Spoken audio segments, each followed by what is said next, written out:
Welcome to நித்திய பயணம். இது ஊழியர்களின் அனுபவம். பிரியமானவர்களே, இப்பொழுது நாங்கள் யூரோப் தேசத்தில் இருக்கிறதான நம்முடைய போதகர்களுடைய வாழ்க்கையின் அனுபவங்களை குறித்த காரியத்தை இந்த நித்திய பயணத்தின் நிகழ்ச்சி மூலமாக தொடர்ச்சியாக நாங்கள் தந்து கொண்டிருக்கின்றோம். அந்த ரீதியிலே இன்றைக்கும் இந்த சுவிட்சர்லாந்து தேசத்தில் இருக்கிறதான சூரிக் மாநிலத்திலே ஊழியம் செய்து வரும் ரேவரன் ஆண்டனி யோசேப் அவர்கள் TCF இன்டர்நேஷனல் திருச்சபையிலே நீண்ட காலமாக கர்த்தருடைய ஊழியத்தை செய்கிறார். இன்று நாம் அவருடைய இல்லத்துக்கு வந்திருக்கின்றோம். வாருங்கள், என்னோடு கூட நாம் அவருடைய வாழ்க்கையை குறித்து பார்ப்போம்.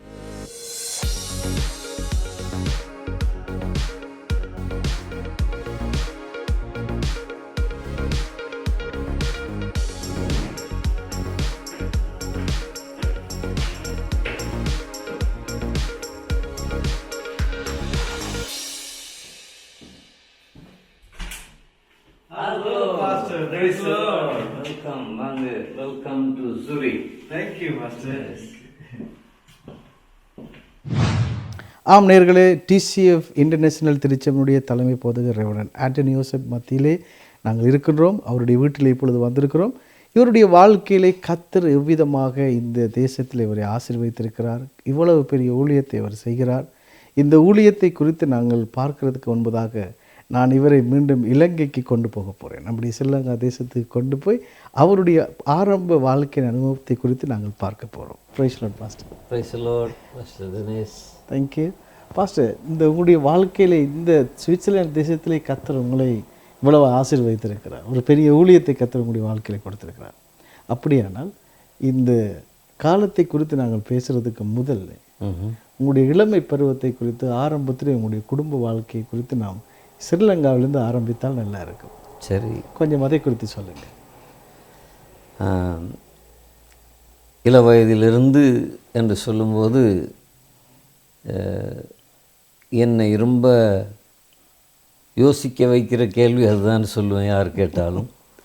ஏனென்றால் நான் பிறந்தது களுத்துறை டிஸ்ட்ரிக்ட் மத்துகம என்ற இடத்திலே. என்னுடைய தகப்பன் ஒரு என்ஜின் ஆப்பரேட்டர், எஸ்டேட்டில் மெயின் என்ஜின் ஆப்பரேட்டராக இருந்தபடியினால் மத்துகம, நேபட, ஹொரண இப்படிப்பட்ட பகுதிகளில் எங்கள் அப்பாவை ட்ரான்ஸ்ஃபர் பண்ண அப்படி நாங்கள் வாழ்ந்துருக்குறோம் ஆரம்ப காலத்தில். ஆரம்ப காலத்தில் நான் கல்வி பயின்றது சென்ட் மேரிஸ் காலேஜ் மத்துகம. எனக்கு 2 சகோதரிகள். இப்போ மூத்த அக்காயில் இறந்து விட்டார்கள். மற்ற ஒரு சகோதரி மட்டும் கொழும்பில் இருக்கிறார்கள். உங்களுடைய கல்வி பகிர்ந்த இடங்கள், நீங்கள் பல இடங்களில் நீங்கள் செல்ல வேண்டியிருந்திருக்கும். அந்த காலம், உங்களுடைய வாலிப காலங்கள், மறக்க முடியாத விஷயங்களை பற்றி கொஞ்சம் சொல்லுவோம். அந்த ஆரம்பத்தில் மத்துகம என்ற இடத்தில் படித்திருக்கிறேன். அதுக்கு பின்பு என்னுடைய சகோதரி திருமணமானதுனால கொழும்புக்கு வந்து படிக்கும்படி கேட்டுக்கொண்டார்கள். ஆகவே சில வருஷங்கள் பம்பலப்பிட்டிய ஹிந்து காலேஜ் அதில் படித்திருக்கிறேன். அப்போது அங்கே அந்த நாட்களில் இப்போ எப்படின்னு தெரியாது, 8ஆம் வகுப்பு வரைக்கும் தான் இருக்கும், ஜூனியர் ஸ்கூல். ஓகே. அப்போது அதுக்கு பிறகு படிக்க வேண்டும் என்னும் பொழுது என்னுடைய ஆத்தா நாட்கள் நினைத்தார்கள், இவரை இங்கே வைக்காமல் யாழ்ப்பாணத்துக்கு பெக் பண்ணிடுவோம், அப்போ தான் இவன் குளப்படியெல்லாம் படிப்பான்னு நினைத்து என்னை அவருடைய நண்பர்கள் வீடு மானிப்பாயில் அங்கே அனுப்பிவிட்டார்கள். அப்போ 8ஆம் வகுப்பு முதல் என்னுடைய அட்வான்ஸ் லெவல் இறுதி வரைக்கும் நான் மானிப்பா ஹிந்து கல்லூரியிலே கல்வி பயின்றேன். நல்ல அனுபவம். அப்படி பல இடங்கள் இருந்தபடினால இலங்கையிலேயே நல்ல அனுபவங்கள், ஒவ்வொரு பிரதேசம் ஒவ்வொரு மக்களை குறித்த அனுபவம் அந்த நாட்களிலே உண்டு. நிச்சயமாக உங்களுடைய இளமை காலத்திலே, உங்களோட வாலிப காலத்திலே நீங்கள் பல விடயங்கள் நீங்கள் செய்திருப்பீர்கள். விளையாட்டுத்துறையாக இருக்கலாம், மற்றும் வேறு விடயங்களாக இருக்கலாம். உங்களால் மறக்க முடியாமல் இன்றைக்கு மட்டும் ஞாபகத்தில் இருக்கக்கூடிய ஒரு இளமை கால விடயத்தை சொல்ல முடியுமா? மறக்க முடியாது அப்படின்னா, அந்த காலத்தில் ரொம்ப கிரிக்கெட் ஃபேன். நான் கிரிக்கெட் ஃபேன் மட்டும் இல்லை, நல்ல விளையாடுவேன். நல்ல பெட்டிங் கிடையாது, பட் நல்ல ஃபீல்டிங், போலிங் நல்லா செய்யக்கூடியவன். ஆகையினால அந்த மத்துகமையில் எங்களுக்கு அப்போ மார்னிங் 7 to 1 சிங்கள ஸ்கூல் நடக்கும். 1க்கு அதை முடிச்சுட்டு 1 o'clock தான் தமிழ் ஸ்கூல் ஸ்டார்ட் பண்ணுவார்கள் அந்த காலத்தில். அப்போது நாங்கள் 10 மணிக்கே போயிடுவோம் கிரவுண்டுக்கு. போயிட்டு 10 மணிலேருந்து 1 மணி வரை பயங்கரமாக கிரிக்கெட்.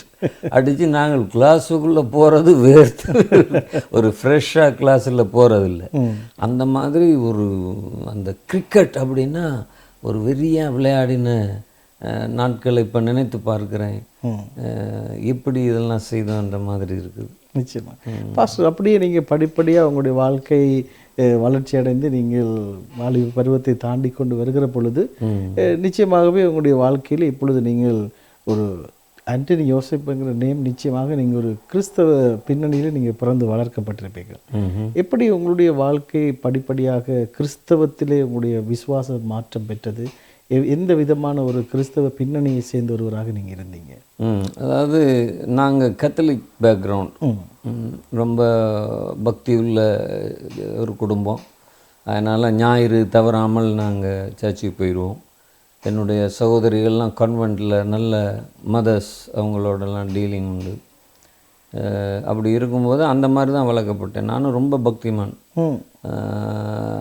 அப்போது சர்ச்சஸில் போய் இந்த உதவியாக, சுவாமிக்கு உதவியாக செய்கின்ற காரியங்கள் இதெல்லாம் நிறைய செய்து அப்படி வளர்ந்தோம். ஆனால் மனதில் ஒரு திருப்தி இல்லை.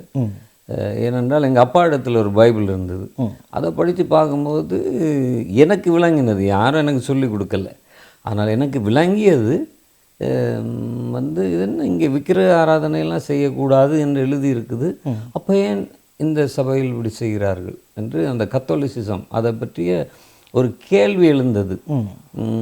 நான் அந்த வைத்து நான் இனிமேல் வரமாட்டேன் சர்ச்சுக்கு, இந்த மாதிரி பைபிள் ஒன்றை சொல்லுது அப்படி என்று சொல்லி எனக்கு சர்ச்சுக்கு போகாமல் நிற்கணும். அதுதான் அதுக்கு இதை சொல்லி நிற்பேனே தவிர அறிவில் நின்றுல. அதுக்கு பிறகு சத்தியம்னா என்ன அப்படின்ற ஒரு கேள்வி இருந்தது. அந்த மாதிரி நேரத்தில் தான் 82ஆம் ஆண்டு நான் ஜெகோவா விட்னஸ் ஒரு குரூப்பில் ஆகப்படுறேன். நான் ஜெஃப்னாஸ் என்ற போது அங்கே ஒரு பைபிள் ஸ்டடி நடக்குது நான் போன வீட்டில். அப்போது அவங்க உட்காருங்க அப்படின்னு சொல்லி என்னை அறிமுகப்படுத்தினார்கள். அறிமுகப்படுத்தினா அவங்க வெறும் கிறிஸ்டியன் தான் அப்படின்னு என்னை அறிமுகப்படுத்தினார்கள். அப்போ அவர்கள் கேட்டாங்க, அப்படியா நாங்கள் கத்தோலிக், ஓகே, கடவுளுடைய பேர் என்ன அப்படின்னு கேட்டார்கள். கடவுளுடைய பேர் எங்களுக்கு எப்படி தெரியும்? அதுதான் அந்த காலத்தில் கத்தோலிக்க பூஜைகள் லத்தீன் மொழியில் தான் நடந்தது. பிறகு கொஞ்சம் கொஞ்சம் தமிழ், ஆனால் மெயினாக எல்லாம் லத்தீன் மொழியில் நடந்தது. எங்களுக்கு ஃபாதர் சொல்லிலாம் ஆமேன் போட தெரியும், என்ன சொன்னார் ஏது சொன்னார் ஒன்றுமே தெரியாது. அதனால் எனக்கு தெரியாது. அப்படி டக்குனு பைபிளை திறந்து காட்டினார்கள். நான் ஜெகோவா என்று மோசைக்கு வெளிப்படுகிறேன் என்று பல இடங்களில் காட்டின உடனே அவங்களுடைய அந்த பைபிள் நாலேஜ் என்னை கவர்ந்துருச்சு. பட்டன்னு புரட்டி கேட்குற கேள்விக்கு சும்மா சுண்ட பதில் சொல்லுகிறார்களே என்று சொல்லி நான் அவர்களுக்கு பின்னால் போக தொடங்கி பல வருஷங்கள் அவர்களோடு இருந்தேன். இந்தியாவுக்கு வந்த பொழுதும் அவர்களோடு இருந்தேன், இங்கே வந்த பொழுதும் அவர்களோடு இருந்தேன். அந்த விதமாக உங்களுடைய விசுவாச நம்பிக்கை மாற்றம் பெற்றுவிட்டது. இப்பொழுது நம்பிக்கை மாற்றம் பெற்றது அப்படின்னு சொல்ல முடியாது. நான் ஒரு சத்தியத்தை தேடும் தேடுதல் எனக்குள் இருக்குது. அதை அன்றைய காலகட்டத்தில் எப்படி இருந்ததுன்னு விவரிக்க முடியலை. ஆனால் அப்போ இது சரியாக இருக்குமோ அப்படி என்று அந்த தேடுதல் வேட்டை தான், தேடுதல் தான் நடக்குது. இப்போ இந்த தேடுதலோடு கூட நீங்கள் உங்களுடைய வாழ்விப்பிராயத்தில் நீங்கள் இந்தியாவுக்கு போகிறீங்க. இந்தியாவில் இருந்த காலங்களில் உங்களுடைய முக்கியமாக இந்த காலப்பகுதியில் எதற்காக நீங்கள் இந்தியாவில் இருந்தீர்கள்? அது அப்படி இருக்கும்போது 1983 நமக்கு தெரியும் இலங்கையில் ஏற்பட்ட இனக்கலவரம், பிரச்சனைகள். அப்பொழுது எனக்கு 23 வயது. அப்போது அந்த நேரத்தில் நடந்த சம்பவங்கள் எல்லாம் கண்முன் பார்க்கும் பொழுது ரொம்ப வேதனையாக இருந்தது. சில காரியங்கள் நம்முடைய இளமை பருவத்தை ஸ்ரீலங்காவில் கழிப்பது நல்லதல்ல என்று நினைக்கிற அளவுக்கு அந்த சூழ்நிலைகள் அமைந்திருந்தது. ஆனால் எங்களை அந்த கொடுமையான நாட்களில் காப்பாற்றியது எங்களுடைய அருமையான சிங்கள மக்கள் தான். என்னையும் என் தகப்பனையும் பாதுகாத்து 10 நாட்கள் ஒழித்து வைத்து, அதுவும் ஆண்டவருடைய கிருபை தான், அன்னைக்கு பாதுகாத்து செய்ததும் அந்த நண்பர்கள் தான். ஆனாலும் பொதுவான சூழ்நிலையின்படி இளமையாக இருப்பதுனால அது நல்லதல்ல அப்படிங்கிறதுனால தான் இலங்கையை விட்டு இந்தியாவுக்கு நானும் தகப்பனும் கடந்து சென்றோம். ஓகே, இந்தியாவிலேருந்து எந்த கால பகுதியில் நீங்கள் சுவிட்சர்லாந்து நோக்கி வந்தீங்க? இப்போ அங்கே கிட்டத்தட்ட ஒரு வருஷத்துக்கு மேலே இருந்து அங்கேருந்து முயற்சி பண்ணுறோம். ஏன்னா திடீரென்று ஐரோப்பா வர்றதுக்கு ஏற்ற பொருளாதாரமெல்லாம் இல்லை. முயற்சி பண்ணி கொண்டு இருந்து கடைசியாக ஒரு மாதிரி ஒரு வழி திறந்தது. 85ஆம் ஆண்டு ஜூன் மாதம் ஐரோப்பாவுக்கு வரும்படியாக ஒரு காரியம் நடைபெற்றது. ஓகே, இப்பொழுது நீங்கள் ஐரோப்பாவுக்கு வந்துட்டீங்க. இன்னமும் நீங்கள் தேடல் தான் இருக்கிறீங்க. உங்கள் ஆண்டவரை பற்றிய விஷயத்தை தேடிக்கொண்ட விஷயத்துல இருக்கிறீங்க. இப்போ உங்களுக்கு திருமணமாக போகிறது, இப்படி பல விடயங்கள் உங்கள் வாழ்க்கையில் படிப்படியாக நடந்திருக்கு நீங்கள் வந்த பொழுது. ஆமாம், அந்த விடயங்களை கொஞ்சம் சுருக்கமாக நீங்கள் சொல்லுவீர்களானால் இங்கே வந்த பொழுது எவ்விதமாக உங்களுடைய வாழ்க்கையில் மாற்றம், ஒரு புதிய கண்ட்ரி, புதிய வாழ்க்கை, உங்களுக்கு எல்லாமே புதிதாக இருந்திருக்கும். அப்படியான ஒரு சூழ்நிலையில் எவ்விதமாக உங்களுடைய விடயங்கள் படிப்படியாக அமைந்தது? ஆமாம், புதிய இடம், புதிய வாழ்வு, புதிய பாஷை, ஒன்றுமே தெரியாத, அது மிக ஒரு குழப்பமான சூழ்நிலை. ஆனால் அதுக்கு மத்தியிலும் நான் பொறுமையாக இருந்து இந்த சூழ்நிலையை கையாள வேண்டும் என்று இருந்த பொழுது தான் நான் சொன்னேன் தானே, நான் ஜோஹா விட்னஸாக இருந்தேன். இங்கே வந்தும் அவர்களுடைய கிளை இங்கே இருக்கிறது. ஆகையினால இலகுவாக அவர்களை தொடர்பு கொண்டு அப்போ திரும்ப ஒரு கனெக்ஷன், அதன் மூலமாக நான் அவர்களோடு உறவாடி கொண்டிருக்கிறேன். ஒரு 87ஆம் ஆண்டு ஒரு பெரிய கான்ஃபரன்ஸ் நடந்தது இதே ஜூரிக் பட்டணத்தில். பெரிய கான்ஃபரன்ஸ், ஜோஹா விட்னஸ் ஐரோப்பிய கான்ஃபரன்ஸ். 5000 பேர்கிட்ட கலந்து கொண்டார்கள். அப்போ நானும் அன்றைக்கு லீவ் இருந்தபடியினால் அதில் ஒரு நாள் போயிருந்தேன். விருப்பப்பட்டு போனேன்னா இல்லை, எனக்கு லீவ் இருந்தது, நான் தேடுறேன், இன்னும் திருப்தி இல்லை, பட் போய் பார்ப்போம், அப்படி தான் போகிறேன். ஆனால் அந்த கான்ஃபரன்ஸில் 5000 பேர் இருக்கிற இடத்துல ஒரு லஞ்ச் பிரேக்குக்கு ஒரு தமிழ் வாலிபன் என்னை நேரடியாக சந்தித்து, நீங்கள் ஒரு பிழையான இடத்துல இருக்கிறீங்க அப்படின்னார். என்னடா தூக்கி வாரி போட்ட மாதிரி. அப்போது என்னென்னு கேட்கும்போது அவர் என்னை இயேசு தான் மையான கர்த்தர் வாங்கன்னு சொல்லி அவர் என்னை ஒரு பாஸ்டர் இடத்திலே அழைத்து சென்றார். அப்படி தான் நான் அங்கே போய் ரட்சிப்பை கண்டடைந்தேன். அந்த பாஸ்டர் இடத்துல விடிய கேள்வி கேட்டு ரட்சிப்பை கண்டடைந்தேன். ஆண்டவர் பாருங்க என்ன அந்த 5000 பேரில் தெரிந்து கொண்டார். தெரிந்து கொள்ளுதல் முக்கியமாக அமைந்திருக்காது. தெரிந்து கொள்ளுதல் என்பது மிக மிக முக்கியம். இப்பொழுது நீங்கள் தெரிந்து கொள்ளப்பட்ட நிலையில் பாஸ்டர், இப்பொழுது உங்களுடைய அடுத்த கட்டமாக நான் நினைக்கிறேன், உங்களுக்கு வயது படிப்படியாக ஆகி கொண்டிருக்கிறது. இப்பொழுது திருமண காலம் உங்களுக்கு நெருங்கி கொண்டிருக்கிறது. அப்படியான நீங்கள் ஊழியத்துக்கு வருகிறதுக்கு முன்னதாக நீங்கள் கண்டிப்பாக திருமணமாக இருப்பீர்கள். அப்படியானால் எப்படி உங்களுடைய திருமண வாழ்க்கை அமைந்தது? அதில் நிறைய சுவாரஸ்யமான காரியங்கள்லாம் இருக்கிறது. நான் இந்தியாவில் இருந்து தான் இங்கே வந்தேன். அப்போ அந்த ஒரு வருஷங்கள் அங்கே இருக்கும் பொழுது அங்கே ஒரு குடும்பத்தாருக்கு நான் உதவி செய்வேன். எப்பொழுதுமே எனக்கு உதவி செய்யணும் அப்படிங்கிற ஒரு மனப்பான்மை. ஆகவே அவங்க 5 பெண் பிள்ளைகள். அப்போ நான் இங்கே புறப்பட்டு வரும் பொழுது அவர்கள் என்னுடைய மனப்பாங்கை பார்த்து தான், நீங்கள் போக போகிறீங்க சுவிஸுக்கு, நல்ல உழைத்து நல்ல பணக்காரனாக வருவீங்க, ஆகையினால் நீங்கள் என்னுடைய ஒரு மகளை திருமணம் பண்ண முடியுமா என்று அங்கேயே ஒரு பேசிட்டாங்க. அப்போது அந்த பிள்ளை பரவாயில்ல அப்படின்னு அந்த பிள்ளையை பார்த்து ஓகேம்மா அப்படின்னு சொல்லிட்டு வந்துட்டேன். ஆனால் வந்த இடத்தில் கர்த்தர் ரட்சிப்பை கட்டளையிட்டார். அந்த குடும்பத்தாரும் கத்தோலிக்கர்கள். அப்போ நான் ரட்சிக்கப்பட்ட உடனே என்னை வழிநடத்தியவர்களிடத்தில் நான் போய் சொன்னேன், இப்படி ஒரு காரியம் இருக்கிறது, வாக்கு கொடுத்துருக்கேன் இப்படி. அப்போ சொன்னார்கள், சொல்லியிருக்கிறீங்க, ஆனால் இப்போ தான் ரட்சிக்கப்படுறீங்க. ரட்சிக்கப்பட்ட பிறகு கர்த்தருடைய வார்த்தை தான் மிக முக்கியம். கர்த்தருடைய வார்த்தை தெளிவாக சொல்லுது, அந்நிய அனுபவத்தில் அவிசுவாசியை திருமணம் பண்ணக்கூடாது. ஆகவே நீங்கள் அந்த ரட்சிப்பை அவங்களுக்கு எழுதுங்க. அப்போ நான் அவங்களுக்கு எழுதுனேன். அந்த பிள்ளை வாரதுக்கு அநேக ஏற்பாடுகள் செய்து எல்லாம் எழுதுனா அவங்க கடைசி வரைக்கும் ஆண்டவரை ஏற்றுக்கொள்ளலை. என்ன புதுசாக ஒரு இயேசுவை பற்றி சொல்கிறீங்க, நாங்கள் பரம்பரை வேதக்காரங்க அப்படின்னு சொல்லி ஆகிய பண்ணி அதுக்கு பிறகு என்னுடைய தொடர்பை அறுத்து விட்டார்கள். அப்படியே அது இல்லாமல் போயிட்டுது. நான் செலவழித்தது எல்லாம் போயிட்டுது. என்ன இவ்வளோ கஷ்டப்பட்டு சம்பாதித்தனோ எல்லாம் போயிட்டுது. காரணம், நான் அந்த ஆரம்ப நாட்களிலிருந்து கர்த்தருடைய வசனம் இதை சொல்கிறது என்றால் அதுக்கு கீழ்ப்படிய கற்றுக்கொண்டேன். அதுவும் கிருபை தான். இவ்விதமாக எப்படி நீங்கள் உங்களுடைய அடுத்த கட்டமாக உங்களுடைய திருமணத்துக்கு நீங்கள்? ஆமாம், அப்படி இருக்கும் பொழுது எனக்கு இப்போ 29 கடந்து 30 வயசு வரப்போகிறது. ஆகவே நான் போய் கொண்டிருந்த சபையில் எனக்கு திருமணம் பார்க்க வேண்டும் என்கின்ற காரியங்கள் வருகிறதை அறிந்த பொழுது அங்கே ஒரு சகோதரி வந்தார்கள். அப்போது அவர்கள் சொன்னாங்க அவங்களுக்கு ஒரு சகோதரி இருக்கிறார்கள், அவங்க வந்து எங்கள் ஜோர்டானில் ஒர்க் பண்ணுறாங்க, அவங்கள பேசலாம் அப்படின்ன பொழுது நான் சொன்னேன், கட்டாயமாக ரட்சிக்கப்பட்ட அனுபவம் இருக்கணும், நான் எதிர்காலத்தில் ஊழியத்திற்கு போகிறதுக்கு நிறைய வாய்ப்பு இருக்குது. அந்த ஏன்னா எனக்கு ஆண்டவர் அழைத்து விட்டார். அதுக்கு இடையில் ஒரு சம்பவம் நடந்தது.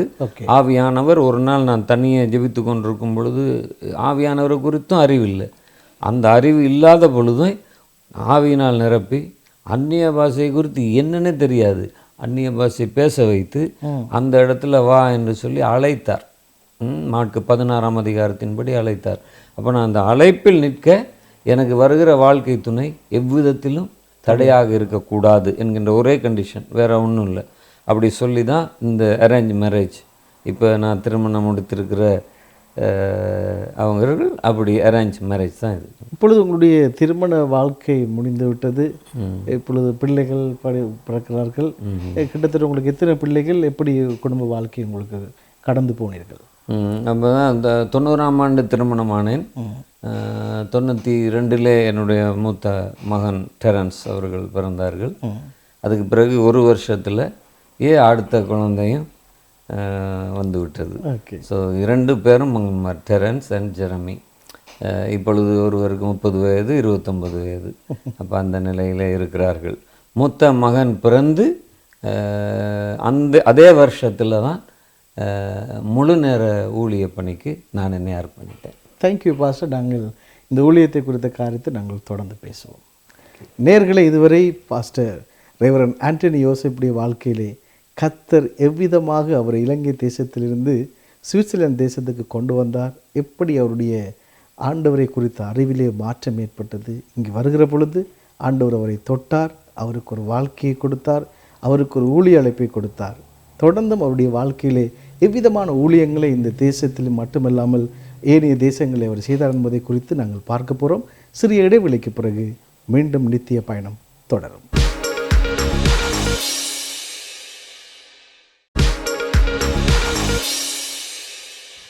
வெல்கம் பேக் டு நித்திய பயணம். இது ஊழியர்களின் அனுபவம். பிரியமானவர்களே, இன்று நாளில் ரெவரண்ட் ஆண்டனி யோசேப்புடைய வாழ்க்கையிலே எவ்விதமாக இலங்கை தேசத்திலிருந்து அவர் சுவிட்சர்லாந்து தேசத்தை நோக்கி பிரயாணப்பட்டு அவருடைய வாழ்க்கையிலே ஆண்டவரை குறித்த பல காரியங்களை அறிந்து இப்பொழுது திருச்சபைக்கு போக ஆரம்பிக்கிறார். ஆண்டவர் அவருடைய தனிப்பட்ட வாழ்க்கையிலே அவருக்கு ஒரு அழைப்பை கொடுக்கிறதை மட்டும் நாங்கள் பார்த்திருந்தோம்.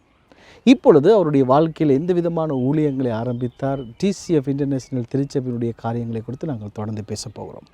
பாஸ்டர் சொல்லுங்கள், இப்பொழுது நீங்கள் அழைக்கப்பட்ட அந்த அழைப்போடு கூட டிசிஎஃப் இன்டர்நேஷனல் திருச்சபை நீங்கள் ஆரம்பிக்கிறதை பற்றி நாங்கள் பார்ப்போம்.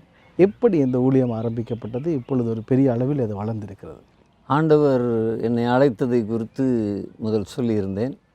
அழைத்த பின்பு எப்படி என்ன செய்வது என்று தெரியாது. அந்நிய தேசத்திலே அகதியாக வந்திருக்கிறேன். அதை குறித்து ஒரு சிலரிடத்தில் சொன்ன பொழுது அவர்கள் சொன்னார்கள், அது இங்கே சாத்தியமாகாது, இது என்ன இந்தியாவா இலங்கையா, நீ எப்படி ஊழியம் செய்ய போகிற, திருமணம் ஆகிட்டுது, பிள்ளைகளும் பிறப்போம், எப்படி விசுவாசம், இங்கே வந்து வேலை செய்ய வேணும், டேக்ஸ் கட்ட வேணும், இதெல்லாம் இருக்கும்போது இது சாத்தியமாகாது என்று அப்படித்தான் அந்த வார்த்தைகளை கொடுத்தார்கள்.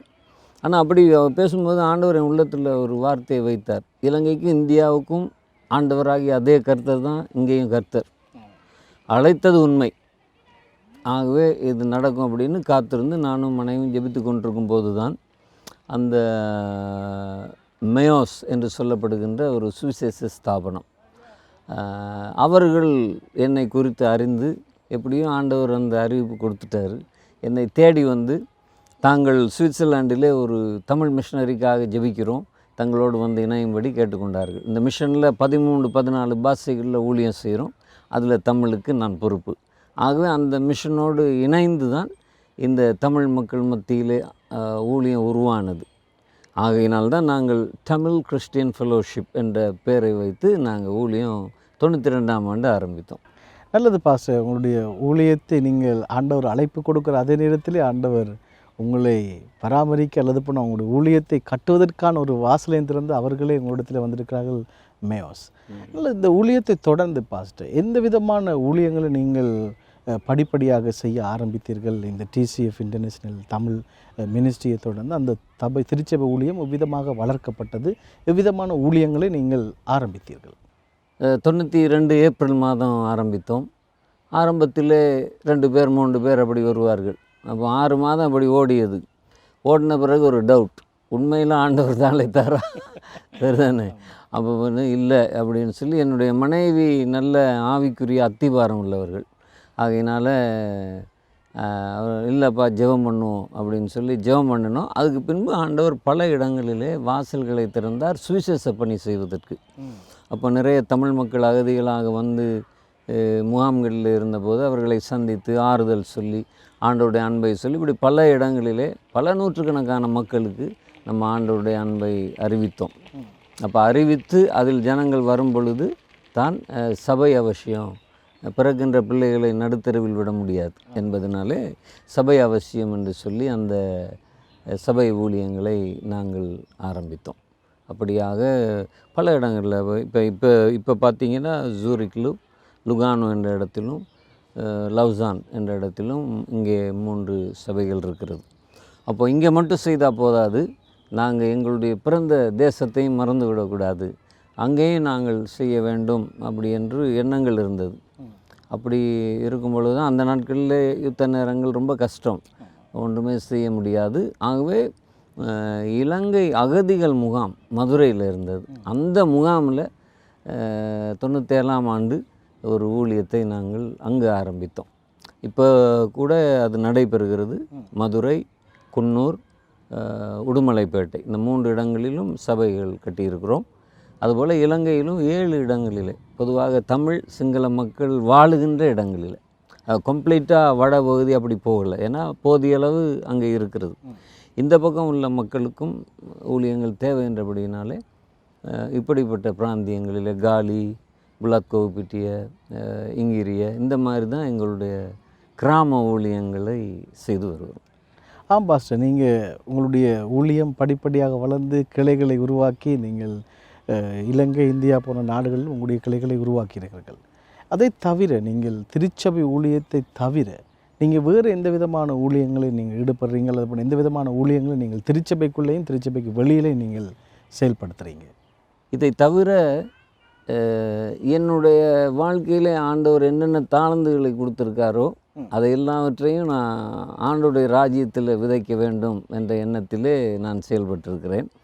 ஆகவே என்னுடைய காரியங்களை பார்த்திங்கன்னா பலவித, இப்போ இது வந்து 97ஆம் ஆண்டு நான் வெளியிட்ட பாடல்கள், துதியின் மகிமை என்று சொல்லி. அதுக்கு பின்பும் 2 CD வெளியிட்டோம். அதுக்கு பிறகு இப்போ இந்த 15ஆவது ஆண்டில் நாடு விட்டு வந்த போதும் அப்படி பாடல்களை தந்தார். நாடு விட்டு வந்த போதும் எனக்கு ஒரு வீடமைத்து தந்தவரை ஜீவனுள்ள நாளெல்லாம் நன்றியுடன் பாடிடுவேன். அந்த லைன் வந்து பாடுங்க. நாடு விட்டு வந்த போதும் எனக்கோர் வீடமைத்து தந்தவரை ஜீவனுள்ள நாட்களெல்லாம் நன்றியுடன் பாடிடுவேன் அப்படின்னு ஆண்டவரை மறக்கக்கூடாது. இந்த அளவுக்கு நம்மளை கொண்டு வந்து இந்த தேசத்தில் இப்படியெல்லாம் உயர்த்தி இருக்கிறார் அப்படி என்று சொன்னால் அது வந்து ஆண்டவருடைய தூய கிருபை.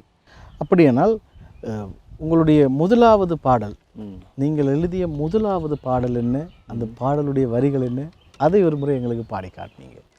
முதலாவது பாடல் இந்த கெசட்டில் நம்ம பார்க்கும் பொழுது இலங்கை தேசத்தை குறித்ததான ஒரு பாடல் தான். அன்றைக்கு யுத்தம் நடந்தது, மரணங்கள். ஆகையினால விண்ணப்பிக்கின்றோம் தேவா இலங்கை தேசத்துக்காய், காண்கின்ற தேவன் நீரே கருணை செய்திடுமே அப்படிங்கிற வரிகளை தான். உங்களுக்கு இந்த பாடல் ஊழியத்தை தாளந்தை மட்டுமில்லை, இன்னும் உங்களிடத்திலே பல காரியங்கள் இருக்கின்றது. வேறு என்ன விதமான ஊழியங்களை நீங்கள் செய்தீர்கள்? தமிழ் மக்களை மட்டும் நான் கருத்தில் கொள்ளாமல், நான் ஒரு இலங்கை தேசத்தவன், ஸ்ரீலங்கன். அப்போ அந்த அடிப்படையில் சிங்களத்திலும் கூட அந்த பாடல்கள் அயதிமு ஸ்ரீலங்கா என்றதில் அயதின்னமு தெவிந்தே அப்போ ஸ்ரீலக் தேசே தக்கின தெவிந்து ஒபனே பாமெத் கருணாவே அப்படிங்கிற லைன் அந்த பாடலை நம்ம பாடியிருக்கோம். சிங்கள மக்கள் மத்தியிலும் நாங்கள் நிறைய ஊழியங்களை செய்து வருகிறோம். ஏன்னா அவருக்காகவும் ஆண்டவர் சிலுவைக்கு போயிருக்கிறார். அது மட்டும் இல்லாமல் நீங்கள் பார்த்தீங்கன்னா ஆண்டவர் எனக்கு எழுதும்படியாக ஏவினார். ஏவுன காரியத்திலே நான் ஒரு சில இலக்கியங்களை படைத்திருக்கிறேன். திருச்சபைகள் இடறுவது ஏன் அப்படிங்கிற இலக்கியம், அதோடு என்னுடைய வாழ்க்கை சரிதை அலைந்தேன் உலகிலே. இதை படித்தீங்கன்னா ஃபுல்லாக இலங்கையிலேருந்து வந்து இங்கே என்னென்னலாம் நடந்தது என்பது ஃபுல்லாக இதில் திட்ட தெளிவாக நான் இதை சொல்லியிருக்கிறேன். இப்போது கடந்த வருஷத்தில் இந்த சபைகளை குறித்து பெரிய பாரம், அதுவும் விசேஷமாக புலம்பெயர்ந்த சபைகளை குறித்து பல பாரங்கள் ஏற்பட்டபடியினாலே என் ஜனங்கள் இடறுவது ஏன் அப்படிங்கின்ற இந்த புக்கை எழுதினேன். இன்றைக்கு இது வந்து இலங்கையிலும் இந்தியாவிலும் பாஸ்டர்மார் விசேஷமாக விரும்பி படித்து அநேக ஊழியர்கள் இதை தங்களுடைய விசுவாசிகள் படிக்க வேண்டும் என்று வாங்கி கொடுக்கிறார்கள். அந்தளவுக்கு தேவன் என்னுடைய இலக்கிய பணியையும் கர்த்தர் ஆசீர்வதித்து வருகிறார். அது மட்டும் இல்லாமல் இந்த காரியங்கள் மலரட்டும் மலையகம் என்கின்ற இந்த சீடியில் மலையக மக்களின் வாழ்க்கை அப்படியே தத்ரூபமாக சொல்லப்பட்டிருக்கிறது. அப்போ அதை பார்க்கிறவர்கள் இதை பார்த்து இந்த மக்களுக்கு ஏதாயிலும் செய்யட்டும் அப்படிங்கிற ஒரு நல்லெண்ணத்தோடு இப்படிப்பட்ட இலக்கிய படைப்புகள் எல்லாம் செய்யும்படியாக ஆண்டவர் கிருபை கொடுத்தார். ஓகே பாஸ்டர், உங்களுடைய இந்த பாடல் ஊழியங்கள், உங்களுடைய எழுத்து ஊழியங்கள் மிகவும் சிறப்பாக இருக்கிறது. அநேகர் இதை பார்த்து பயனடைந்திருப்பார்கள். இதை தவிர உங்களுடைய திருச்சபை ஊழியத்தை நீங்கள் பொறுத்த மட்டும் நீங்கள் கிளை ஊழியங்களை நீங்கள் நிறுவினாலும் கூட உங்களுடைய ஆரம்ப காலத்தில் நீங்கள் எப்படியும் ஒரு வேலை செய்து கொண்டு ஊழியம் செய்கிற ஒருவராகத்தான் இருந்திருப்பீர்கள். அப்படியானால் அந்த காலத்திலே நீங்கள் உங்களுடைய பிள்ளைகளை நீங்கள் கற்பிக்கிற, குடும்பத்தை பார்க்கிற, அதே நேரத்தில் வேலைக்கு சென்று திருச்சபையும் பார்க்குற அந்த பணியில் நீங்கள் இருக்கிற பொழுது எந்த விதமான சவால்களுக்கு முகம் கொடுத்தீங்க? அது எப்படியாக உங்களுக்கு அமைந்திருந்தது? மிக குறுகிய காலம்தான் அப்படி இருந்தது. வேலை செய்து கொண்டு பகுதி நேரமாக ஊழியம் செய்தது. ஆனால் திருமணமாகி நான் இந்த மிஷனோடு சேர்ந்த பிறகு 100க்கு 100% ஊழியத்துக்கென்றே வந்து விட்டேன். அப்போ எனக்கு நேரம் இருந்தது. ஆனால் இதில் இருந்த பெரிய சவால் என்னவென்றால், இது விசுவாச ஊழியம். சுவிட்சர்லாண்ட் அப்படின்னு இருக்கிறபடினால அப்போது நிறைய பணம் இருக்கும் போல் அப்படி நினைக்கக்கூடாது. இங்கேயும் இது விசுவாச ஊழியம். அதனால் அவர்கள் எனக்கு சொன்னது, இது விசுவாசத்தில் தான் உன்னை சேர்க்கிறோம், எங்களோடு இணைந்து கொள், அன்றன்றுள்ள அப்பத்துக்காக நீ தான் ஜெபம் பண்ணணும், ஆண்டவர் எங்களுக்கு கொடுத்தால் நாங்கள் உங்களுக்கு கொடுப்போம். இன்றைக்கும் அப்படி தான். இன்றைக்கும் கர்த்தரையே நம்பி வாழ்கின்ற ஒரு வாழ்க்கை தான் நம்ம 30 வருஷமாக ஆண்டவர் அற்புதமாக நடத்தியிருக்கார். ஆமாம், உங்களுடைய இந்த திருச்சபை ஊழியத்துக்கு நாங்கள் மீண்டும் வருகிற பொழுது உங்களுடைய திருச்சபை இங்கே 3 இடத்திலே உங்களுடைய தலைமை சபை உட்பட 2 கிளைகள் நீங்கள் ஊழியங்களை செய்து வருகிறீர்கள் 3 இடத்திலே. இதே போன்று நீங்கள் இந்தியாவிலும் நீங்கள் ஸ்ரீலங்காவிலும் ஊழியங்களை செய்கிற அதே நேரத்தில் வேறு என்ன விதமான பொதுவான ஊழியங்களை நீங்கள் மக்கள் மத்தியில் செய்கிறதுக்கான வாய்ப்புகள் உங்களுக்கு அமைந்திருக்கிறது? இப்போ பார்த்திங்கன்னா, நான் ஆரம்ப நாட்களில் ரேடியோவில் டிபிசி ரேடியோ லண்டனில் இருந்து அதில் ஜீவநதி என்ற நிகழ்ச்சியை வானொலியில் செய்திருக்கிறேன். அநேகர் அதனால் ஆசீர்வதிக்கப்பட்டிருக்கிறாங்க. அதுக்கு பிறகு டன் டிவி மூலமாக ஜீவநதி நிகழ்ச்சி டிவி நிகழ்ச்சியாக கொண்டு வந்தோம். இப்படியாக இன்றைக்கும் ஹோலி காட் டெலிவிஷன்லேயும் இலங்கையில் கூட ஸ்வர்கா டிவிலையும் கர்த்தருடைய வார்த்தைகளை பரவலாக பேசும்படி, சத்தியத்தை சத்தியமாக பேசும்படி ஆண்டவர் கிருபைகளை கொடுத்தார். இதை தவிர இது இந்த ஊழியம் மட்டும் செய்தால் போதாது. இப்போ செல்வேஷன் ஆர்மி எடுத்துக்கொண்டோம்னா அவங்க சோப் அண்ட் செல்வேஷன், சூப்பையும் கொடுக்கணும், சோப்பையும் கொடுக்கணும். அப்போ அதனால் ஏழை மக்களுக்கு, ரொம்ப தரித்திரமாக இருக்கிறவர்களுக்கு இயேசு நேசிக்கிறார் அப்படின்னு பிரசங்கம் பண்ணால் மட்டும் போதாது.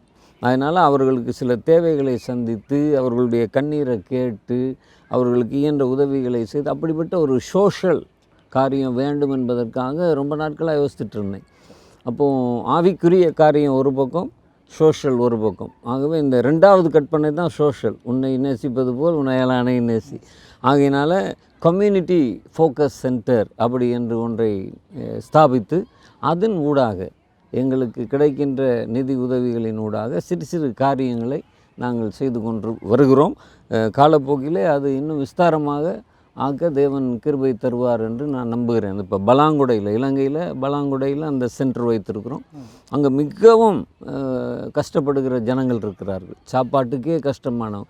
அவர்களுடைய பிள்ளைகளுக்கு நாங்கள் உணவு கொடுத்து அவர்களுக்கு டியூஷன் சொல்லி கொடுத்து இப்படியெல்லாம் சில சோஷியல் ஒர்க்கை சொல்லி ஆண்டவருடைய அன்பை தெரிவிக்கிறோம். அதுபோலவே இந்தியாவிலும் குன்னூரில் காமெடி ஃபோக்கஸ் சென்டர் உண்டு. ஆதிவாசிகள் மத்தியில் மிகவும் படுக்கக்கூட இடமில்லாமல் இருக்கிற மக்கள் மத்தியில் எல்லாம் ஆண்டவருடைய அன்பை சில கிரியைகளோடு வெளிப்படுத்துகிறோம். Thank you pastor. நாங்கள் தொடர்ந்தும் உங்களுடைய காரியத்தை குறித்து நாங்கள் பேசுவோம். நேர்களை இதுவரை ரெவரண்ட் ஆண்டனி யோசேப்புடைய வாழ்க்கையிலே கர்த்தர் எவ்விதமாக ஊழியத்துக்கு அழைத்து அவருக்கு ஊழியத்துக்கான தரிசனத்தை நிறைவேற்றுகிறதுக்கு எவ்விதமான வழிகளை திறந்து கொடுத்தார் என்றும், அவர் சுவிட்சர்லாந்து தேசத்திலே மட்டுமில்லாமல் இந்தியா, இலங்கை போன்ற நாடுகளிலும் அவர் பல ஊழியங்களை நிறுவும்படி கர்த்தர் வழி திறந்தார். ஆகவே இவருடைய வாழ்க்கையிலே இன்னும் மிகுதியாக எப்படியான ஊழியங்களை செய்திருக்கிறார், எவ்விதமான காரியங்களை சாதித்திருக்கிறார் என்பதை குறித்த காரியத்தை சிறிய இடைவெளிக்கு பிறகு நாங்கள் பார்ப்போம். சிறிய இடைவெளிக்கு பிறகு மீண்டும் நித்திய பயணம் தொடரும்.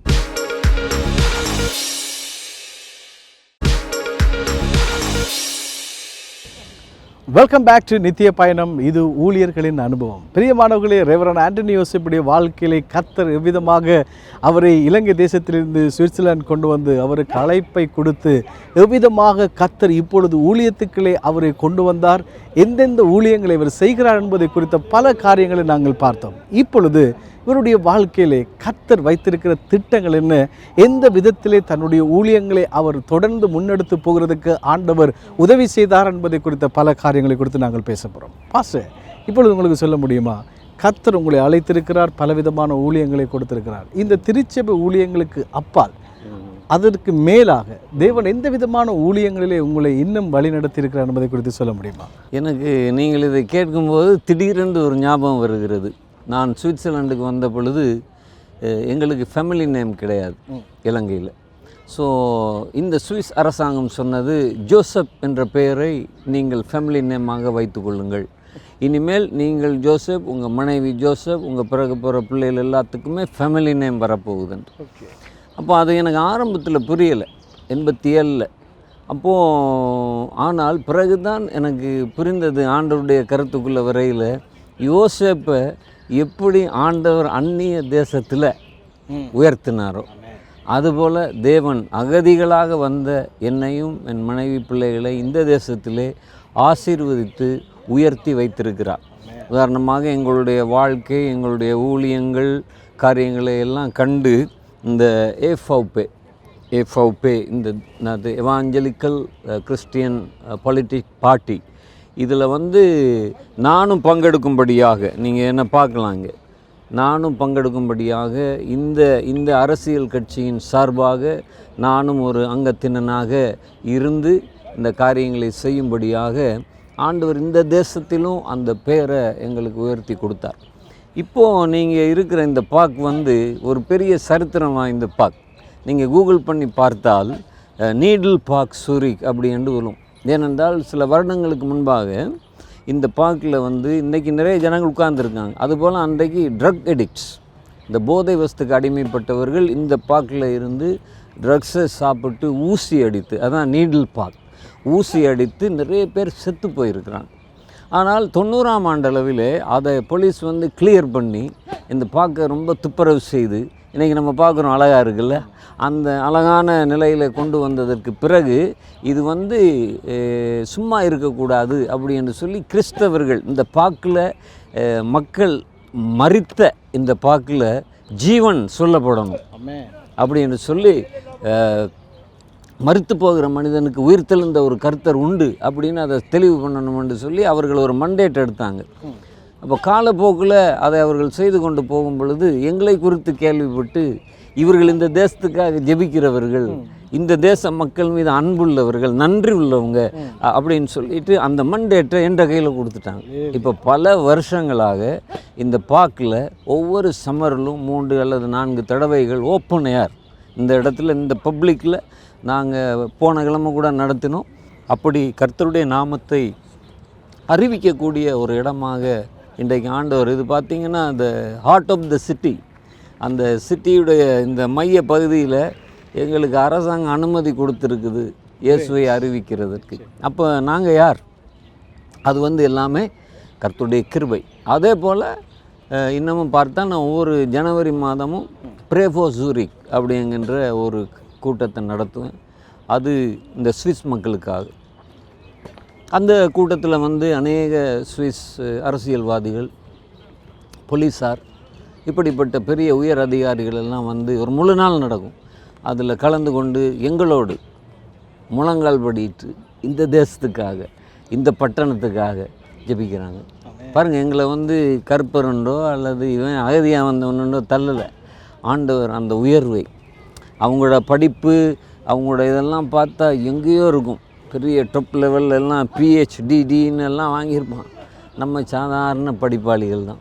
அப்போ ஞானிகளை வெட்கப்படுத்தும்படி கர்த்தர் பைத்தியமானவைகளை தெரிந்து கொண்டார் என்ற வார்த்தைப்படி ஆண்டவர் இந்த தேசத்தில் எங்களை ஆசீர்வதித்து நல்லாவே நடத்துகிறார். இப்படி பல காரியங்களை நான் சொல்லிகிட்டே போகலாம். அது மட்டும் இல்லாமல் தமிழ் மக்கள், தமிழ் பாஸ்டர்ஸ் மத்தியிலும் ஒரு இன்டர்நேஷ்னல் கான்ஃபரன்ஸ் காரியங்களை நாங்கள் செய்தோம். எல்லோரும் சிரித்தாங்க. 4 பாஸ்டர்ஸ் இவர் கூட்டி சேர்ப்பாரா பார்ப்போம் அப்படின்னு சிரித்தவர்களும் உண்டு. ஆனால் கர்த்தர் 19 தேசங்களில் இருந்து நீங்களும் வந்திருக்கிறீங்க. இந்த தேசத்துக்கு கொண்டு வந்து 4 தடவைகள் அப்படி சர்வதேச ரீதியாக நடத்தும்படி ஆண்டவர் பெரிய கிருபைகளை கொடுத்தார். இப்படி கர்த்தரங்களை பயன்படுத்துகிறார். Thank you pastor.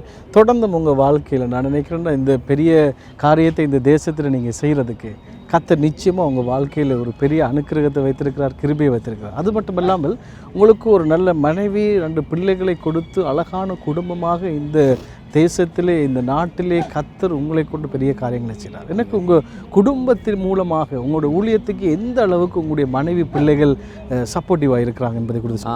எஸ், நல்ல அருமையான கேள்வி. பாருங்கள், நம்ம அவங்கள மறந்துடக்கூடாது. அதாவது அந்த அந்த பிஹைண்ட் த சீன் அப்படின்னு சொல்லுவாங்க இல்லையா. ஆரம்ப காலத்தில் நான் ஓடி ஓடி ஓடி நான் சொன்னேன், நான் திருமணம் ஆகும்போது சொன்னேன், நான் ஊழியத்துக்கு அழைத்தால் எனக்கு ஊழியத்துக்கு எந்த தடையும் வரக்கூடாது, அப்படிப்பட்டவ தான் எனக்கு மனைவியாக வரணும் என்று ஆண்டவர் அதைப்படியே செய்தார். அப்படிப்படியே செய்து என் மனைவி ஒரு நாளும் எனக்கு ஊழியத்துக்கு எந்த இடையூறும், ஒரு கடுகளவு இடையூறு கூட செய்தது கிடையாது. அதே நேரத்தில் என்னோட அந்த மகனுக்கு 1 வயசு டிஃப்ரென்ஸ் தான் 2 பிள்ளைகளுக்கும். அவர்களை தூக்கி கொண்டு பல மைல் தூரங்கள் பிரயாணம் பண்ணுவோம், டெய்லி பிரயாணம் பண்ணுவோம். அப்படியெல்லாம் என்னோட கூட கஷ்டப்பட்டு அப்படி செய்தார்கள். என்னுடைய மனைவி நல்ல ஒரு கவுன்சிலர். அப்போ அந்த சாடிக்கேற்ற மூடி அப்படின்ன மாதிரி நான் ஊழியம் செய்கிறேன், போதிக்கிறேன், ஆனால் ஐம் நாட் அ கவுன்சிலர். ஆனால் என் மனைவி மக்களுக்கு வருகிற பிரச்சனைகளுக்கு நல்ல ஆலோசனை கொடுக்கக்கூடியவர்கள். எத்தனையோ குடும்பங்கள் விவாகரத்தாகி போன நிலைமையெல்லாம் நிறைய பண்ணியிருக்கோம். அவங்கெல்லாம் சேர்ந்து வாழும்படி அப்படி நல்ல கவுன்சிலர். அதே நேரத்தில் 2 பிள்ளைகள் மிகவும் ஒத்துழைத்தார்கள். அவர்களை வந்து ஒரு ராங்கான பாதைக்கு சத்துரு வந்து கொண்டு போக நினைத்தான். அதையும் சொல்லணும்ல. தனி சவாலு வெற்றி மட்டும் இல்லை கிறிஸ்தவ வாழ்க்கை. போராடுகிறது, துன்பத்தின் பாதைகள், கண்ணீரின் பாதைகள் அதெல்லாம் இருக்குது. அதை நம்ம மறைக்க முடியாது. ஆகவே அதில் அப்படிப்பட்ட சூழ்நிலைகள் என்னுடைய மகன்மாருக்கு வந்தது, இழுபட்டு போகிறதுக்கு. ஆனால் கர்த்தர் அந்த தீமை எல்லாவற்றிலும் இருந்து காப்பாற்றி என்னுடைய மனைவி நிறைய ஜெபித்திருக்காங்க பிள்ளைகளுக்காக.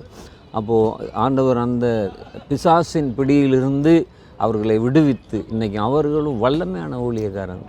அப்படி கர்த்தர் கொண்டு வந்திருக்கிறார். என்னுடைய மூத்த மகன், நீங்கள் பிறகு சந்திப்பீங்க, அவர் யூத் மினிஸ்ட்ரியை நடத்துகிறார். என்னுடைய 2வது மகன் சுவிஸ் மக்கள் மத்தியில் சொலத்தூன் என்ற இடத்துல அருமையான ஊழியத்தை செய்யும்படி கர்த்தர் வாசலை திறந்திருக்கிறார். ஆகவே இது எல்லாத்துக்கும் அவருடைய கிருபை தான். நான் செய்தேன் அப்படின்னு சொல்ல மாட்டேன்.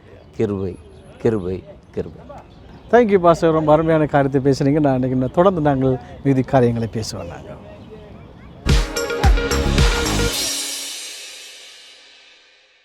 ஓகே பாஸ்டர், இதுவரை நாங்கள் ஊழிய வாழ்க்கையில் பல காரியத்தை குறித்து நாங்கள் பார்த்துருக்கிறோம். உங்களுடைய ஆரம்ப காலத்திலிருந்து ஊழியத்தை இங்கே நீங்கள் ஆரம்பித்ததிலிருந்து பல விடயங்களை குறித்து நாங்கள் பேசிவிட்டோம்.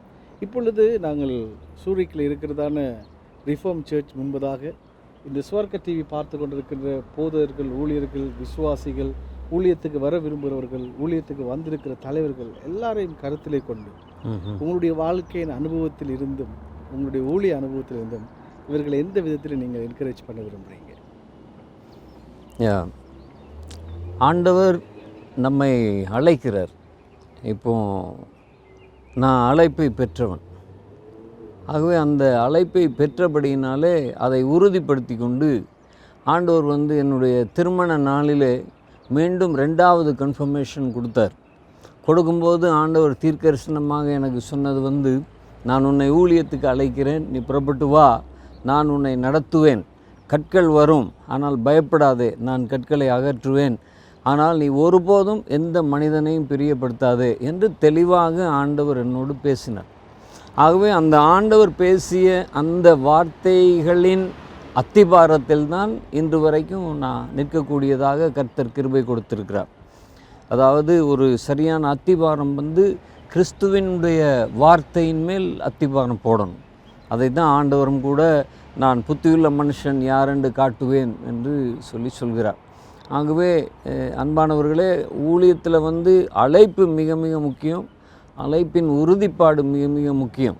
அழைப்பில்லாமல் இன்றைக்கு பலர் செய்கிறது போல புறப்பட்டு போகக்கூடாது. கர்த்தர் அழைக்கணும், அதை உறுதிப்படுத்த வேண்டும், அது மிக மிக அவசியம். அப்படி வரும்போது நமக்கு அடுத்தது கீழ்ப்படிதல். ஆண்டவருடைய சத்தத்தை கேட்டு அந்த கீழ்ப்படிதலோடு கர்த்தர் நடத்துகிற ஒவ்வொரு வழியிலும், எலியாவை போட்டு நீ கேரி ஆற்றங்கரைக்கு போனால் அங்கே போகிறார், விதவை வீட்டுக்கு போகின்றால் அங்கே போகிறார். அது எதுவோ, அந்த ஆற்றங்கரையோ விதவை வீடோ, கர்த்தர் நம்மை நடத்துவார் என்று சொல்லி அந்த கீழ்ப்படுதலும் அந்த விசுவாசத்தின் உறுதியும் உங்களுக்கு இருக்க வேண்டும். அப்பொழுது நடத்துவார். எல்லா விதமான வசதிகளோடும் நான் ஊழியத்துக்கு வரலை. சுவிட்சர்லாண்டில் இருந்தாலும் எல்லா வசதிகளோடும் வரவில்லை. உதாரணமாக எனக்கு ஓடி ஊழியம் செய்வதற்கு நல்ல வாகனம் கூட இருக்கவில்லை. ஆனால் கர்த்தர் அற்புதம் செய்தார். அதுதான் நான் சொல்கிறேன். அந்த விசுவாசத்தில் அடியெடுத்து வைக்கும் பொழுது எனக்கு ஒரு வாகனம் கிடைத்தது. அது ஒரு பெரிய சாட்சி. சுருக்கமாக சொல்கிறேன், அந்த வாகனத்தை கொடுத்த அம்மா என்னை ஒரு நாளும் பார்த்ததில்லை. ஏனென்றால் அவர்களுடைய 2 கண்ணும் அவர்களுக்கு தெரியாது. ஒரு குருடான அம்மா ஜெபிக்கும்போது பேசி, இப்படிப்பட்ட பாஸ்டர் ஆண்டன் ஒருத்தர் இருக்கார், அவருக்கு போய் நீ இதை வாங்கி கொடு என்று கர்த்தர் சொல்லி இருக்கிறார். அப்போது அதை வாங்கி கொடுத்தாங்க. அதனால் பாருங்கள், என்னுடைய ஊழியத்தை கண்கொண்டு கண்டவர்கள், என்னுடைய நியூஸ் லெட்டரை பார்த்தவங்க, இவர்கள் எனக்கு ஒன்றும் தரல. ஆனால் ஒன்றுமே பார்க்காத, எதையுமே கேட்காத ஒரு தாயின் மூலமாக ஆண்டவர் அற்புதம் செய்தார். ஆகவே விசுவாசிகளோ ஊழியக்காரர்களோ நாம் கர்த்தரை நம்பி போகணும். அவர் செய்ய வேண்டிய நேரத்தில் ஏற்ற தேவையை சந்தித்து நம்மை அற்புதமாய் நடத்துவார். அவர் இஸ்ரவேலின் பரிசுத்தர் அல்லவா? அவர் அந்த இஸ்ரவேல் மக்களை அன்றைக்கு நடத்தினது போல் எங்களையும் பாருங்கள். இலங்கையிலிருந்து நாடற்றவர்களாய் அகதிகளாய் வந்த வேளையில் ஆண்டவர் எங்களை நடத்தி அற்புதமாக கொண்டு இந்த தேசத்தில் அழைத்து ஊழியத்தை தந்து இன்றைக்கு குடும்பமாக நான், என் மனைவி, என் பிள்ளைகள் எல்லாருமே ஊழியத்தில் இன்றைக்கும் விசுவாசத்தோடு நாங்கள் இருந்து ஊழியம் செய்யும்படியாக தேவன் கிருபையை கொடுத்தார். அன்றைக்கு நான் சொல்லியிருந்தேன், முன்னே மெயோஸ் என்ற மிஷன் மூலமாக என்னை தொடர்பு கொண்டு அழைத்தார்கள். இன்றைக்கு 30 வருஷம் நான் ஊழியம் செய்து இந்தியா, இலங்கையில் டெலிவிஷன் ஊழியம், பல தரப்பட்ட ஊழியங்களை நான் செய்தாலும் இன்றைக்கும் அவங்களுடைய தலைமைத்துவத்துக்கு கீழ்ப்படிந்து தான் இருக்கிறேன். அந்த தலைமைத்துவ கீழ்ப்படிதலும் நமக்கு மிக முக்கியம். நான் தனியாக போய்விடவில்லை. அந்த தலைமைத்துவத்தோடு இன்றைக்கும் இருந்து எனக்கு மேல் அதிகாரிகள் உண்டு என்னை பார்வையிடுவதற்கு. அப்படிப்பட்ட ஒரு ரெஸ்பான்சிபிலிட்டி, ஒரு அக்கௌண்டபிலிட்டி அதோடு கூட நான் இருக்கிறேன். அதனால் கர்த்தருக்குள்ளே நாம் இப்படித்தான் வாழ வேண்டும். என்னுடைய ஒரு பிரதான நோக்கம் கர்த்தருடைய சத்தத்தை கேட்டு அவருடைய சித்தத்தை செய்து இன்னும் கர்த்தருக்காக அவருடைய வார்த்தையின் அத்திபாரத்தில் நின்று கொண்டு வார்த்தையை நாம் வார்த்தையாக மக்களுக்கு கொடுக்க வேண்டும் என்பதுதான். Thank you pastor, God bless you. ரொம்ப அருமையான சாட்சி, அருமையான ஊழிய அனுபவம். இது எங்களுடைய வாழ்க்கைக்கும் இதை பார்த்துக்கிற அனைவருக்கும் மிகுந்த ஆசீர்வாதத்தை கொடுத்துருக்கோன்னு நாங்கள் நம்புகிறோம். கர்த்தர் மேன்மேலும் உங்கள் ஊழியத்தை ஆசீர்வதித்து பெருக பண்ணுவார். Thank you very much Swarga TV. Okay pastor. நேர்களே, இதுவரை ரெவரண்ட் ஆண்டனி யோசேப்புடைய வாழ்க்கையினுடைய பல காரியங்களை குறித்து நாங்கள் பார்த்துருக்கிறோம். நிச்சயமாகவே உங்களுடைய வாழ்க்கைக்கு அது மிகுந்த ஆசீர்வாதத்தை கொடுத்திருக்கும் என்பதிலே எந்த விதமான ஐயமும் இல்லை. கர்த்தர் இதை போன்ற பல ஊழியர்களுடைய வாழ்க்கையின் அனுபவத்தின் மூலமாக உங்களுடைய தனிப்பட்ட குடும்ப ஆவிக்குரிய வாழ்க்கைக்கு இன்னும் பல செய்திகளை கொண்டு வர காத்திருக்கின்றார். மீண்டும் அடுத்த வாரத்தில் இன்னொரு புதிய நிகழ்ச்சியோடு கூட உங்களை சந்திப்போம். அதுவரை ரெவரண்ட் ஆண்டனி யோசேப்போடு கூட உங்களிடத்திலிருந்து விடைபெற்று செல்லும் நான் உங்கள் அன்பின் Dinesh. God bless you. Goodbye. God bless you.